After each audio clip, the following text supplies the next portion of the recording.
What's up, everyone? Welcome back.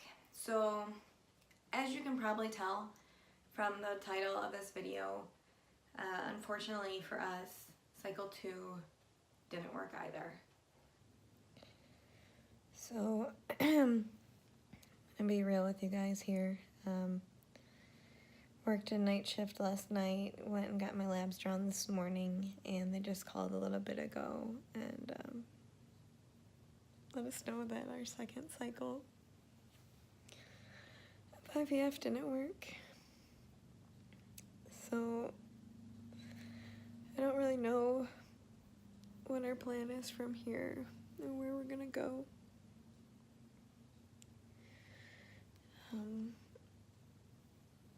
It's just hard. It's hard. So keep us in your thoughts and prayers. So at this point of time, I'm not pregnant. Sorry. Hey, Oscar. You know Mama's sad? So I continue to be a fur mama, but I am still nowhere close to being a mother to a baby. It's been hard. I appreciate all those who've been reaching out to me, friends and family who know already. I couldn't be getting through this hard time without them and without John. I know he's heartbroken also.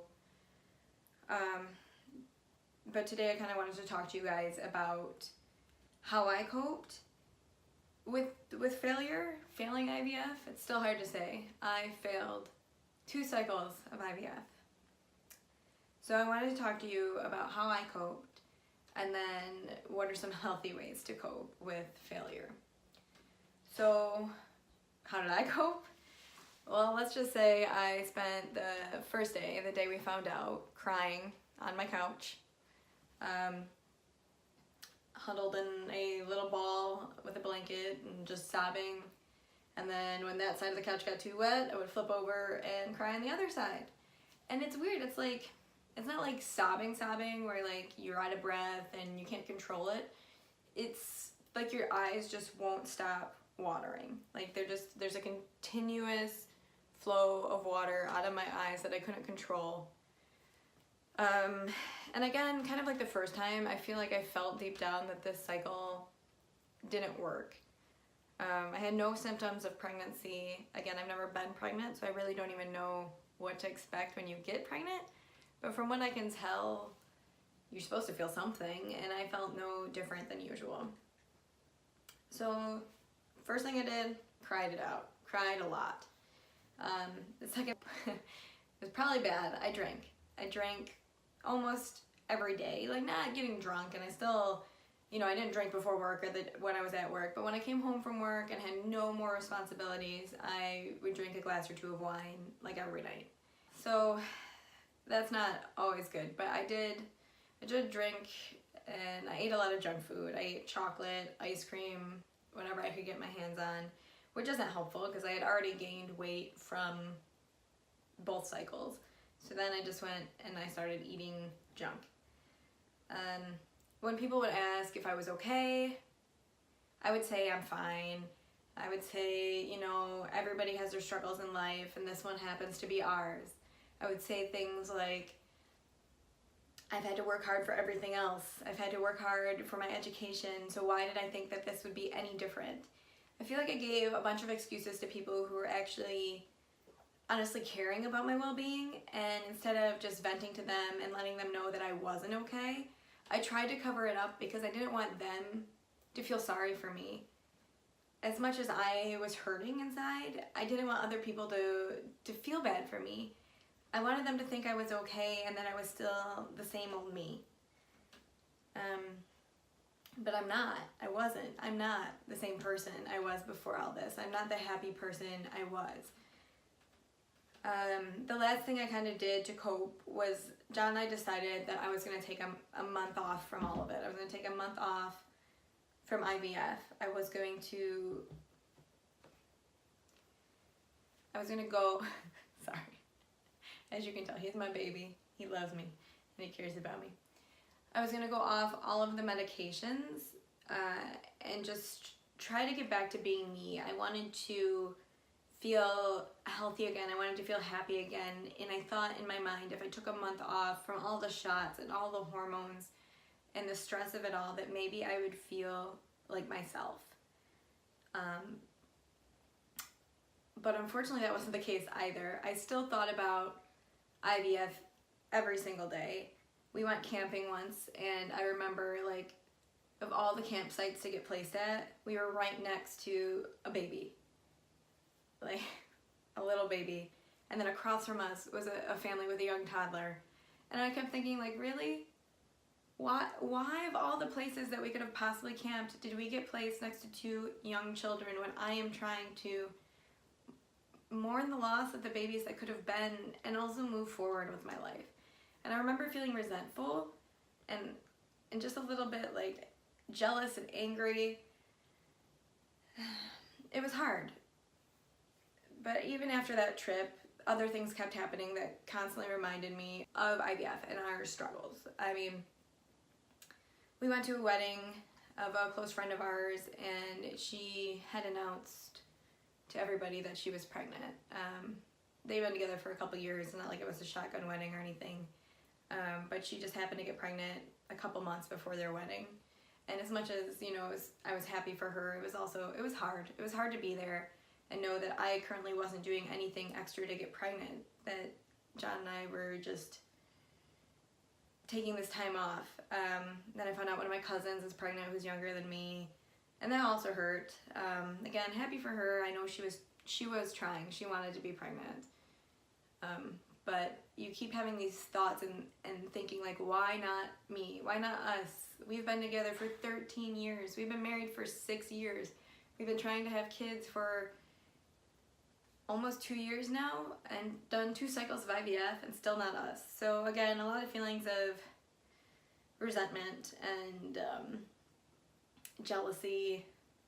And then after this full month, I don't know, like we took that full month off and I cried a lot during that month. I never got back to feeling like myself, and I snapped at John when I shouldn't have, and took things out on him when I know he's hurting too. So that wasn't a healthy way to cope at all. So I wanted to talk to you guys about some healthier ways to cope. So hopefully you don't do what I did. Hopefully you don't ever have to go through what John and I are going through. But if you do, don't do what I did. Do some of these things instead, okay? Step 1, talk to your family and your friends about what you're going through. I want you to actually take a minute and realize the feelings that you're feeling if you failed IVF are normal. It hurts. It feels like you lost a kid that you never even had a chance to have. You never heard a heartbeat. You never saw a baby kick, but your mind built up this anticipation that you could have been experiencing those things soon. You could possibly finally be pregnant. So I don't want you to feel any less grief than you're feeling, but I want you to talk to people about it.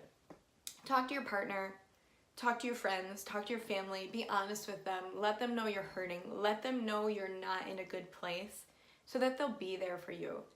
And yeah, some people don't want to know. I have some friends that I still consider good friends, but they don't know how to handle this. They don't know what to say to me or how to be there for me when I'm going through this. Or maybe they don't want to be. I don't really know, but there's certain people in my life that I thought would be the strongest that aren't. And there's other people in my life that I didn't realize were such good friends that have really been the shoulders I've been leaning on. But still, it's good to know that I do have people out there, and I should have been honest with those people. I shouldn't have covered it up with those broad statements saying I'm okay when I'm not. So please be honest. And even if you need to talk to a counselor, find someone to talk to, and really, or a therapist, like find someone you can express these feelings to, and get them off your chest. Don't keep them buried down. So that's number 1. Talk to somebody. Talk to everybody. Let your feelings out. The second biggest piece of advice I have for you guys is to get out of your house. Okay, I spent a lot of time crumpled up on my couch in a blanket watching Grey's Anatomy or This Is Us or other things that I knew were sad that would make me cry and maybe possibly think about other people's problems instead of my own. But I want you to get out of the house. Go for a walk, enjoy nature. Yes, there is a chance that somebody else out there has a young child that may make you want to cry again, or maybe they're pregnant. But you should leave your house. You should experience life. You should spend time with your friends and your family and the outdoors. Just try it, okay?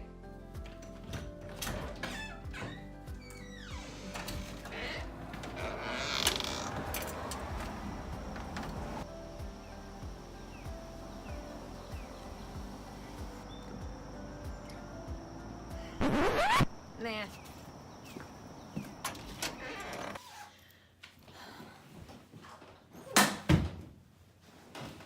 The third thing I want you to do is exercise, okay? As a doctor, I know that exercise increases your endorphins, and as much as you don't feel like working out right now, you want to sit around and do nothing but feel sorry for yourself, which again is normal. Don't beat yourself up for feeling sorry for yourself. But you should try to get those endorphins going, because that's going to help you feel better in the long run. As much as you hate working out the whole time you're doing it, and after you do it, your body will thank you later. You're gonna get those endorphins pumping that'll give you some energy and possibly some hope for your future. And you haven't been able to work out for a while if you've been doing IVF, so this is your chance to do it, to get back out there and exercise, okay?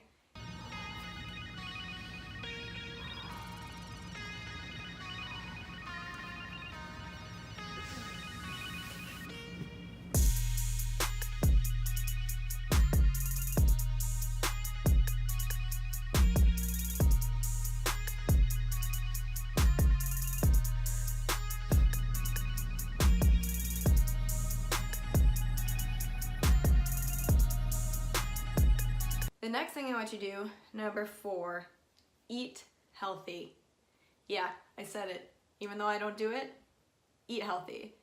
Put down the ice cream, put down the chocolate, put down all the junk food that you think is gonna make you feel better, because it's not. I gained weight from the cycles, and now I'm sitting here eating junk food, and it's only making myself feel worse about myself. So try to meal prep. Try to think about, okay, I need to make my body a temple for my next cycle of IVF, if you decide to do one. This is something I've started doing now.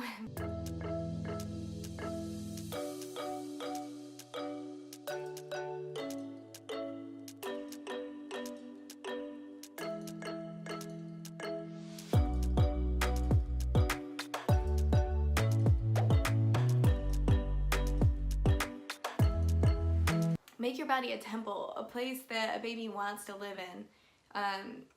This is something I've started doing now, but not necessarily when I was first coping, and I wish this is how I had dealt with it. At least, you know, meal prep is intense and sometimes takes a lot of time, and I know I have a lot of time commitments with work, but one thing I found help is maybe at least try meal prepping one meal at a time. So making breakfast for the week. I've tried doing those like overnight oats in the fridge, and it's actually been pretty helpful. I wake up in the morning and it's already made, and even if you're running late, you have it, so you can grab it, throw it in your work bag, and take it with you. But then I know I'm eating a healthy breakfast every day instead of stopping for a bagel or donuts or eating a sugary cereal. Meal prepping smoothies has been nice too. So try to eat healthy. Let's see, how many things was that? I think we talked about 4 things, so let's recap those. 1, talk to people about what you're going through, okay? 2, go outside, see the world, see your friends, try to continue living your life even though you're hurting inside. 3, exercise, get those endorphins pumping. And 4, eat healthy, create a temple for that baby to live in. Create a healthy environment, create a place where a baby wants to be, okay? Last but not least, 5, take care of yourself, okay? If you think taking a month off is gonna help, try it. But if you find out it's not helping, don't don't wait the whole month. Call your doctor's office, talk to your partner, decide what it is that you want to do that's going to be best for you and your future. You know, as much as sometimes I regret taking that month off, I'm also happy that I tried to see what it was like, and then realized for me, I need to keep going. I need to keep fighting for the baby that John and I want. I need to keep fighting to be a mother, and I'm not going to give up on this dream, okay? I'm not going to give up today. I'm not going to give up tomorrow, and you shouldn't either. So keep fighting for your baby if that's what you want. And one way or another, we're going to get to be moms. We're going to get to be dads, okay? So don't give up. Sorry, get emotional still because I want this so bad, and I know other people out there are fighting for this too, and you want it too. So I'm here for you. If you have questions, comments, please feel free to post below and continue to follow our journey as we get ready to start cycle number 3. All right, love you guys.